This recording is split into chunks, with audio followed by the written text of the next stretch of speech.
Пасланне да галатаў. Раздзел 2. Затым, праз 14 гадоў я зноў пайшоў у Єрусалем з Барнабам, узяўшы з сабою і Ціта. А прыйшоў я пад уплывам аб'яўлення і прадставіў ім Евангелле, якое прапаведую язычнікам, асобна для тых, хто мае пашану, каб не аказалася, што я бягу ці бегаў дарэмна. Але нават Ціт, што быў са мною, які быў грэкам, не быў змушаны да абразання.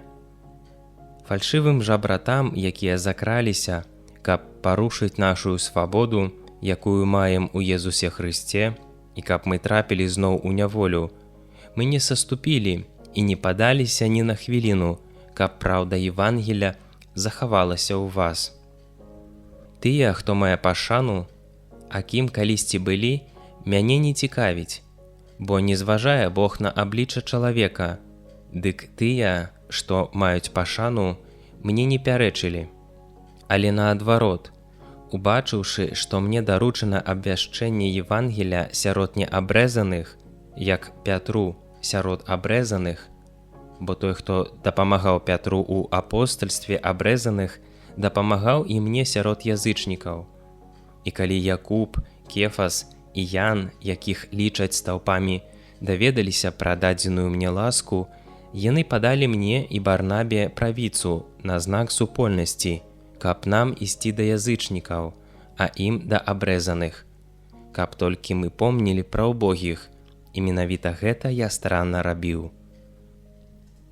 Калі Кефас прыбыў у Антыёхію, дык я адкрыта выказаў яму сваю нязгоду, таму што ён заслугоўваў дакору.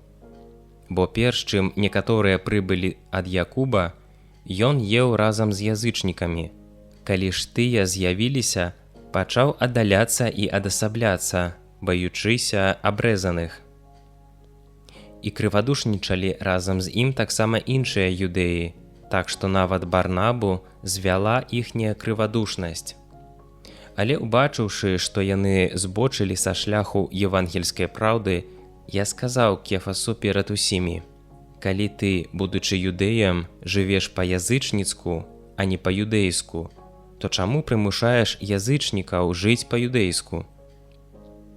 Мы па прыродзе юдэі, а не грэшнікі сярод язычнікаў. Ведаючы, што чалавек апраўдваецца не дзякуючы захаванню закону, а толькі праз веру ў Езуса Хрыста, мы паверылі ў Хрыста Езуса, каб апраўдацца праз веру ў Хрыста, а не праз захаванне закону, бо праз закон не апраўдаецца ніякае цела.